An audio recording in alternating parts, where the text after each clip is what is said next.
কোনো একটা ছোট্ট কথা, একটা ছোট্ট মনোমালিন্য যদি সম্পর্কে আসে এবং সেটা না মেটানো হয়, তাহলে সেই সমগ্র সম্পর্কটা অনেক বড় বড় সম্পর্ক ভেঙে যেতে পারে। যদি আপনার সম্পর্কে ছোট্ট একটা ছিদ্র উৎপন্ন হয়, তাহলে প্রেমের সূচ আর স্নেহের সুতো দ্বারা সেলাই করে ফেলুন, যাতে আপনার এই সম্পর্ক অটুট থাকে এবং প্রেম দ্বারা পরিপূর্ণ থাকে। মন। জীবনে যখনই কোনো বস্তু বা সুখ স্বাচ্ছন্দ্য অধিক মাত্রায় আপনার কাছে চলে আসে, তখন নিজেকে শ্রেষ্ঠ মনে করার একটা প্রবণতা দেখা যায়, যা হয় আত্মবিশ্বাসে পরিণত হয়, নয়তো অহংকারে। এবার আত্মবিশ্বাস আর অহংকারের মধ্যে অনেক বড় পার্থক্য রয়েছে। আমি এটা করতে পারি, আমি ওটাও করতে পারি, এ হলো আত্মবিশ্বাস। শুধুমাত্র আমি এটা করতে পারি, শুধুমাত্র আমি ওটাও করতে পারি, আমি হলাম সর্বশ্রেষ্ঠ, এটা হলো অহংকার। এবার এই অহংকার এর ধ্বনি অনেক দূর প্রবাহিত হয় আর এর প্রহার সর্বপ্রথম আপনাকে বিপর্যস্ত করে। এবার এই অহংকার এর বিপরীত শব্দ হল বিনয়, অর্থাৎ নিজের ঊর্ধ্বে উঠে অন্যের বিষয় ভাবনা চিন্তা করা, সংসারের বিষয় ভাবা। এই বিনয়ী হবার চেষ্টা করুন, একের থেকে অনেক হওয়ার চেষ্টা করুন এবং একসাথে থাকার চেষ্টা করুন। নিশ্চিত রূপেই আপনি বিকাশের কারণ হবেন। মত্ততা থেকে নিজেকে দূরে রাখুন, অহংকার থেকে নিজেকে দূরে রাখুন। এই মন প্রসন্ন হয়ে বলবে, রাধা রাধা। কোনো এক বস্ত্রে যদি ছোট্ট একটা ছিদ্র উৎপন্ন হয়, আর যদি আমরা তার দিকে নজর না দিই, তাহলে সময়ের সাথে সমগ্র বস্ত্র ছিঁড়ে যায় আর কোনো কাজে আসে না। যদি কোনো একটা নৌকাতে ছোট্ট একটা ছিদ্র উৎপন্ন হয়, তাহলে সময়ের সাথে পুরো নৌকাই জলে ডুবে যায়। লক্ষ্যের দিকে অগ্রসর হওয়ার সময় একটা ছোট্ট ভুল আপনি যদি করে ফেলেন, তাহলে আপনাকে তা লক্ষ্যের থেকে দূরে করে দিতে পারে। এমনটা এই সম্পর্কের সাথেও হয়ে থাকে। কোনো একটা ছোট্ট কথা, একটা ছোট্ট মনোমালিন্য যদি সম্পর্কে আসে এবং সেটা না মেটানো হয়, তাহলে সেই সমগ্র সম্পর্কটা অনেক বড় বড় সম্পর্ক ভেঙে যেতে পারে। যদি আপনার সম্পর্কে ছোট্ট একটা ছিদ্র উৎপন্ন হয়, তাহলে প্রেমের সূচ আর স্নেহের সুতো দ্বারা সেলাই করে ফেলুন, যাতে আপনার এই সম্পর্ক অটুট থাকে এবং প্রেম দ্বারা পরিপূর্ণ থাকে। আসুন আমার সাথে ভালোবেসে বলুন, রাধা রাধা। দু রকমের প্রাকৃতিক বেগ থাকে। প্রথম হলো বর্ষা। যখন এর বর্ষণ হয়, তখন মাটিকে শীতল করে নতুন ফসল ফলায়। আর দ্বিতীয় হয় পবন, যা আমাদের সর্বদা শ্বাসবায়ু প্রদান করে। অশান্ত এই মনকে শান্তি প্রদান করে, এই ক্লান্ত শরীরে স্ফূর্তি প্রদান করে। আমাদের জীবনে যত আবেগ আছে, তা হয় বর্ষার মতো হওয়া উচিত, নয় হওয়া উচিত পবনের মতো। ক্রোধ, মতভেদ, বিবাদ, এগুলো হওয়া উচিত বর্ষার মতো। অর্থাৎ কিছু সময় পরে যেন এরা নিজে থেকেই ছিন্ন ভিন্ন হয়ে চলে যায়। আর যদি পবনের মতো কোনো আবেগ থাকা উচিত, তা হলো প্রেম, যা সর্বদা শ্বাসবায়ু প্রদান করে, সবসময় সাথে থাকে। একে আমরা অনুভব করতে পারি না, কিন্তু এই আমাদের অনুভব করার জন্য প্রাণবায়ু প্রদান করে। আর যখন চক্রবাতের মতো সে ভয়ঙ্কর হয়ে ওঠে, তখন সমগ্র সংসার বদলে দেয়। এর সারমর্ম একটাই, শক্তি।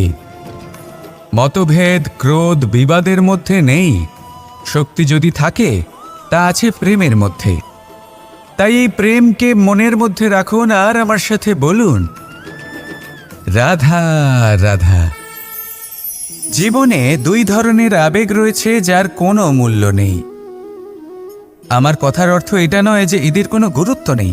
গুরুত্ব যথেষ্টই রয়েছে, শুধু এদের জন্য আপনাকে কোনো অমূল্য দিতে হয় না। প্রথম আবেগ হলো আনন্দ, প্রসন্নতা। এটা আপনি যে কোনো জায়গায় খুঁজে পেতে পারেন, যদি আপনি খুঁজে পেতে চান। আপনি কোনো পুষ্পের সৌন্দর্য দেখে প্রসন্ন হতে পারেন। বায়ুর কারণে যখন একটি বৃক্ষ শিহরিত হয়, সেটা দেখে আপনি প্রসন্ন হতে পারেন। একটা ছোট্ট শিশুর কলরব শুনেও আপনি প্রসন্ন হতে পারেন। একটা ক্রন্দনরত বালককে হাসিয়ে আপনি প্রসন্ন হতে পারেন। সবকিছু আপনার ওপর নির্ভরশীল। সেখানে আরেকটি আবেগ হলো দুশ্চিন্তা। মানুষ বড়ই দুশ্চিন্তা করতে থাকে। আজ আমি এই কাজ করেছি, সেই বিষয়ে চিন্তা। আজ আমি এই কাজ করতে পারিনি, সেই বিষয়ে চিন্তা। কাল আমাকে এই কাজ করতে হবে, সেই নিয়ে চিন্তা। আমি কি সেই কাজটা করতে পারবো, সেই বিষয়েও দুশ্চিন্তা। চিন্তা সর্বত্র রয়েছে, যার জন্য মূল্য দিতে হয় না। যত চান আপনি একত্রিত করতে পারেন। একটা গুরুত্বপূর্ণ কথা মনে রাখবেন, প্রসন্নতা জীবনের একটা নতুন সূত্রপাত। সেখানে দুশ্চিন্তা হলো জীবনের চিতার সমান। এবার এই দুটি আবেগ হলো মূল্যহীন, দুটোই আপনার সামনে আছে। কোনটা চয়ন করবেন আপনি, দুশ্চিন্তা নাকি প্রসন্নতা? সিদ্ধান্ত আপনারই। আসুন আর আমার সাথে ভালোবেসে বলুন, রাধা রাধা। জীবনের প্রত্যেক মুহূর্ত আমাদের কিছু না কিছু শিক্ষা দেয়, নির্ভর করছে আমাদের দৃষ্টিভঙ্গির ওপর। যেমন নদী হলো আমার অত্যন্ত প্রিয়। নদীতে ভ্রমণ করতে আমার খুব ভালো লাগে। কি বলেন? নদীতে সবসময় নতুন কিছু থাকে, ও পুরনো কিছুই নিয়ে বসে থাকে না। সবসময় প্রবাহমান, কখনো থামে না। ততক্ষণ থামে না যতক্ষণ না সাগরে গিয়ে সমাহিত হচ্ছে। ঠিক এইভাবেই আমাদেরও উচিত নিজের জীবন অতিবাহিত করা, নদীর মতো। প্রত্যেক মুহূর্ত নতুন, তাই সেইভাবেই জীবনযাপন করুন। পুরনো কিছুই একত্রিত করে রাখবেন না। বিগত স্মৃতির মাঝে নিজেকে হারিয়ে ফেলবেন না। এই যে বর্তমান, এই যে মুহূর্ত, সেটাই হলো সর্বশ্রেষ্ঠ। এর মাঝেই জীবনযাপন করুন। নদীর মতো প্রবাহমান হতে শিখুন। আপনি শিখে গেলে তাহলে মনে রাখবেন, আমার আপনার মাঝে বিচরণ করতে বড়ই ভালো লাগবে। যে ব্যক্তি আনন্দের সাথে জীবনের প্রত্যেকটা মুহূর্ত অতিবাহিত করে, কোনো চিন্তা ছাড়াই প্রবাহমান হয়, কখনোই থামে না, যতক্ষণ না মুক্তি লাভ করছেন, এমন ব্যক্তির মধ্যেই রাধাকৃষ্ণ বসবাস করেন। তাহলে আসুন আমার সাথে ভালোবেসে বলুন, রাধা রাধা। আপনি অবশ্যই কোনো গাছ দেখে থাকবেন যেখানে অনেক ফল রয়েছে।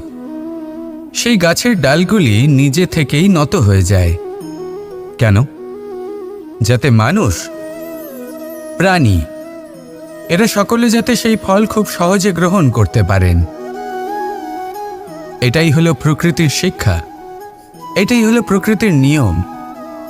মানুষেরও কিছুটা এরকমই হওয়া উচিত।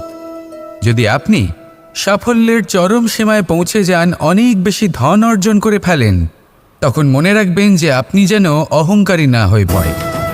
বিনম্র থাকতে হবে। সেই ধনকে ব্যবহার করতে হবে উচিত কাজের জন্য। সেই ধনের দ্বারা সমাজের মঙ্গল করা উচিত। সকল মানুষকে সাহায্য করা উচিত যাদের ধনের অভাব আছে। যদি ধনী হওয়া সত্ত্বেও আপনি ধনের সদ্ব্যবহার এই সমাজের মঙ্গলের জন্য, তার ভালোর জন্য না করেন, যদি আপনি ধন দান না করেন, তাহলে এই ধন অহংকার রূপী বিষে পরিণত হয়ে আপনাকেই নাশ করবে। তাই ফলে ভরা গাছের মতো নত হয়ে থাকুন, বিনম্র হয়ে থাকুন, দান করুন, আর আমার সাথে ভালোবেসে বলুন, রাধা রাধা। মধু কারই না পছন্দ বলুন তো? অত্যন্ত সুস্বাদু হয় এই মধু। মিষ্টি খেতে হয় এবং তা শক্তিও প্রদান করে। এবং প্রত্যেকটি মিষ্টি পদার্থের মতোই এতেও খুব তাড়াতাড়ি পিঁপড়ে ধরে যায়। অন্যদিকে যদি নুনকে দেখি, তাহলে বছরের পর বছর রাখলেও এতে পিঁপড়ে ধরে না। এবার যদি কথা বলি বন্ধুত্বের, তাহলে বন্ধুত্ব নুনের মতো হওয়া উচিত, মধুর মতো নয়। যারা সামনে এলে শুধুমাত্র মধুর মধুর কথা বলবে, পরে এতে পিঁপড়ে ধরে যাবে। এটা নুনের মতো হওয়া উচিত। প্রকৃত বন্ধু হলো সে যে সময় এলে পরে আপনার সামনে আপনার প্রকৃত সত্য তুলে ধরবে, তা সে যতই কঠিন হোক না কেন। আপনার দোষ, আপনার অপগুণ, আপনার খামতি আপনাকে বলতে পারবে, যাতে আপনি সেগুলো শুনে মেনে নিয়ে তারপর নিজেকে শুধরোতে পারেন। এটাই হলো প্রকৃত বন্ধুত্ব। কখনো নিজের জীবনের আশেপাশে মন দিয়ে দেখবেন, অনেক সময় এমন মানুষ থাকেন, অনেক বন্ধু থাকেন, যাদের দেখে আমাদের মনে হয় যে এনারা খুব কঠোর, এনাদের কথা খুব কটু। কিন্তু বেশিরভাগ এমন মানুষের মনটা যদি বুঝতে পারেন তাহলে দেখবেন তাতে কোনো মালিন্য নেই। এনাদের মন অত্যন্ত পবিত্র হয়। যদি আপনার জীবনেও এমন কোনো ব্যক্তি থেকে থাকে, এমন বন্ধু থাকে, তাহলে তাদের আগলে রাখুন আর আমার সাথে ভালোবেসে বলুন, রাধা রাধা। নন্দ বাবাও খেলার ছলে খুব বড় বড় শিক্ষা দিতেন। অনেকদিন আগেকার কথা, বাবা আমার জন্য একটা মানচিত্র নিয়ে এলেন। এটা ছিল জম্বুদ্বীপের মানচিত্র। ঠিক যেন একটা ধাঁধা, যা টুকরো টুকরো করে বিভিন্ন দিকে ছড়ানো, যেগুলোকে আমায় জুড়তে হতো। ব্যাস শুধু এটুকুই ছিল আমার কাজ। আমি বারবার প্রচেষ্টা করলাম, কিন্তু বারবার অসফলই রয়ে গেলাম। বাবা এটা দেখলেন এবং হাসলেন। বাবা বললেন, একটা কাজ করো, এই প্রত্যেকটি অংশকে উল্টে রাখো। আমিও উল্টে রাখলাম। তারপরে দেখলাম প্রত্যেক অংশে মানুষের শরীরের কোনো না কোনো অংশ চিহ্নিত। কোথাও হাত আছে, পা আছে, কোথাও মুখ আছে। বাবা বললেন যে এবার এটা জুড়তে চেষ্টা করো। আমিও জুড়ে দিলাম। মানুষের মানচিত্র পূর্ণ হলো। এবার বাবা বললেন, এটা উল্টে রাখো, মানচিত্র পূর্ণ আকার ধারণ করেছে। আমি বললাম, ঠিক আছে। আমি উল্টে রাখলাম। দেখলাম জম্বুদ্বীপের মানচিত্র পূর্ণ হয়েছে। বাবা বললেন, যদি দেশকে সফল করে তুলতে চাও, শক্তিশালী করতে চাও, স্থির বানাতে চাও, তাহলে সবার আগে দেশবাসীকে একত্রিত করতে শেখো। সকল সৈন্যগণ যখন একজোট হয়ে দাঁড়াবে, তখন দেশের শক্তি আরও বেড়ে যাবে। শুধু তাই নয়, বাবা বললেন, যদি ভালোবাসার সাথে জড়িয়ে পড়ো, তাহলে পরমাত্মাও তোমার সামনে এসে দেখা দেবেন। তাহলে এটাই করুন আর আমার সাথে ভালোবেসে বলুন, রাধা রাধা। এই সংসারের সবথেকে বড় সত্যি হলো জন্ম এবং মৃত্যু। কিন্তু আরো বড় একটা সত্য আছে, মিত্র এবং শত্রু, যা আমাদের সকলের জীবনে থাকে। মিত্র সে যে আমাদের সঙ্গ দেয় এবং সংসারের সবথেকে উঁচু শিখরে আমাদের নিয়ে যায়, এবং শত্রু সে যে যে কোনো মুহূর্তে যে কোনো শিখর থেকে আমাদের নিচে ফেলে দিতে পারে। এবার বিচিত্র ব্যাপার হলো এটাই যে আমরা নিজেরাই এদের সাথে নিয়ে চলি, নিজেরাই এদের পালন করি। তা কি করে? প্রথমে বুঝুন, এই মিত্র এবং শত্রু কারা? আপনার নিজের মন, আর কেউ নয়। এই মনই হলো মিত্র। যখন তাতে ভারসাম্য বজায় থাকে, তা নিয়ন্ত্রিত থাকে, তা পবিত্র হয়। কিন্তু যদি এই মন অনিয়ন্ত্রিত হয়ে পড়ে, যদি আপনাকে সে নিয়ন্ত্রণ করতে শুরু করে, তখন সেই আপনার সবথেকে বড় শত্রু হয়। সেই জন্য এই মনের ওপর নিয়ন্ত্রণ রাখতে শিখুন, এতে ভারসাম্য বজায় রাখতে শিখুন। তাহলে আপনি এমন এক বন্ধুকে পাবেন যে আপনাকে এই সংসারের শিখরে পৌঁছে দেবে। আসুন আমার সাথে ভালোবেসে বলুন, রাধা রাধা। মুক্তোর এই মালা দেখতে কত সুন্দর হয়, তাই না? যিনি ধারণ করেন তাকেও এটা শীতলতা প্রদান করে, আর যে ব্যক্তি দেখে তার চোখও এই দৃশ্য দেখে শান্তি উপলব্ধি করে। কিন্তু ভাবুন, যদি এমন কিছু হয় যে সুতো দ্বারা এই মুক্তোর মালা তৈরি হয়েছে সেটা কেউ ছিঁড়ে দেয়, তাহলে এই মুক্তোর মালা ছিঁড়ে যাবে আর সমস্ত মুক্তো মাটিতে পড়ে যাবে, ছড়িয়ে পড়বে। তখন কি আমরা এটা ভাববো যে এটা তো মাটিতে পড়ে থাকা বস্তু, এটা আমি তুলব না? ভাববো না, তাই না? আমরা নিচু হয়ে একটা মুক্তো কুড়িয়ে নিই এবং আবার এদের সুতোর মধ্যে প্রবেশ করাই। কেন? কারণ এই মুক্তো হলো বহুমূল্য। এতে কোনো সন্দেহ নেই যে এই মুক্তো হলো বহুমূল্য। কিন্তু এর থেকেও অনেক বেশি বহুমূল্য হলো আমাদের জীবনে আমাদের সম্পর্ক, আমাদের বন্ধু বান্ধব। এই সম্পর্কেও কখনো কখনো বিবাদ হয়, মনোমালিন্য হয়, এগুলোও ছড়িয়ে যায়। আর সেই সময় এই মুক্তোর মতোই নত হয়ে আমাদের এই সম্পর্কগুলিকে হাতে তুলতে হবে, এদের জুড়তে হবে, এদের আগলে রাখতে হবে, কারণ এদের থেকে বহুমূল্য আর কিছুই নেই। আর যদি এই কাজটা আপনি শিখে নিতে পারেন, তাহলে আপনার জীবনের এই সম্পর্ক, এই বন্ধুত্ব সবসময় আপনাকে বল প্রদান করবে, আনন্দ প্রদান করবে। আর এই মন সুপ্রসন্ন হয়ে বলবে, রাধা রাধা। হয়তো আপনার মনে কখনো এই প্রশ্ন আসতে পারে যে ইমারত কেন নির্মাণ করা হয়, কেন উৎসব পালন করা হয়, কেন মানুষ নিজেদের জন্মদিন পালন করেন, কেন দোল, বিজয়া দশমী, রাখি, দীপাবলির মতো উৎসব পালন করা হয়? যদি এগুলো পালন না করা হয় তাতে কি যায় আসে? যদি এই দোল উৎসব পালন না করা হয় তাহলে কি এই সংসার ভুলে যাবে যে নারায়ণের প্রতি ভক্তির কারণে ভক্ত প্রহ্লাদকে অগ্নি স্পর্শও করতে পারেনি? যদি বিজয়া দশমী পালন না করা হয় তাহলে কি এই সংসার ভুলে যাবে যে এই দিনে শ্রীরাম রাবণকে বধ করেছিলেন? যদি আমরা দীপাবলির এই উৎসব পালন না করি তাহলে কি এই সংসার এটা ভুলে যাবে যে অযোধ্যাতে অমাবস্যার এমন এক রাত এসেছিল যে রাত্রে অযোধ্যা পূর্ণিমার থেকে বেশি উজ্জ্বল হয়ে উঠেছিল? যদি এই রাখি উৎসব পালন না করা হয় তাহলে কি এই সংসারের ভাই এবং বোনেরা একে অপরের প্রতি ভালোবাসা কি সেটা ভুলে যাবেন? বিষয়টা ভুলে যাওয়ার নয়, বিষয়টা হলো মনে রাখার। যখন জীবনে আমরা কোনো একটা স্থানে পৌঁছই, উপলব্ধিগুলোর উৎসব পালন করি, যাতে সেই মুহূর্তে আমরা সকলের মধ্যে আনন্দ ছড়াই এবং মানুষ সেই মুহূর্তটা মনে রাখেন। এই স্মৃতিগুলোই মানুষের মধ্যে বিশ্বাসের জন্ম দেয়।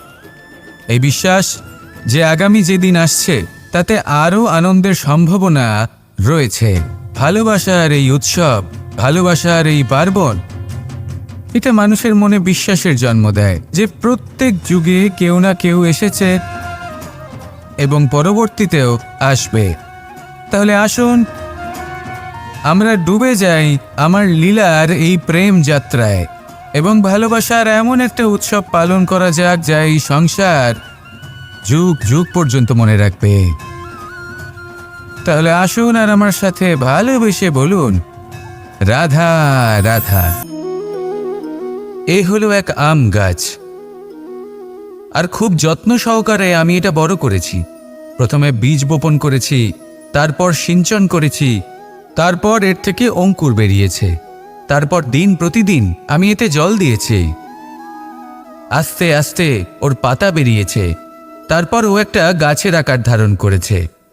এইভাবেই যদি প্রতিদিন আমি ওর দেখাশোনা করি তাহলে নিশ্চিত রূপে এর শিকড় আরও দৃঢ় হবে এবং একটা বিশাল গাছের আকার ধারণ করবে, যার থেকে কিছু ডাল জন্ম নেবে, আর তাতে আমি পাবো কিছু মিষ্টি সুস্বাদু আম ফল। এবার আম তো সকলের প্রিয়, সকলের পছন্দের ফল, সকলে খেতে চান, কিন্তু আম পাওয়ার জন্য আগে আপনাকে সেই গাছের যত্ন নিতে হবে।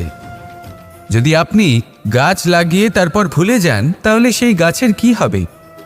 তার অস্তিত্বটাই মুছে যাবে, তাই না? আমাদের সম্পর্কগুলো কিছুটা এরকমই হয়। যদি সম্পর্ক জুড়ে আপনি ভুলে যান তাহলে তার অস্তিত্বই মুছে যাবে। তাই শুধুই সম্পর্ক গড়বেন না, তাকে পালনও করুন।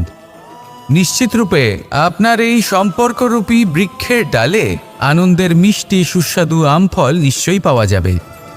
তাহলে প্রত্যেক দিন প্রত্যেক সম্পর্ক পালন করুন, তার থেকে আনন্দ লাভ করুন। এই মন ভালোবেসে বলবে, রাধা রাধা।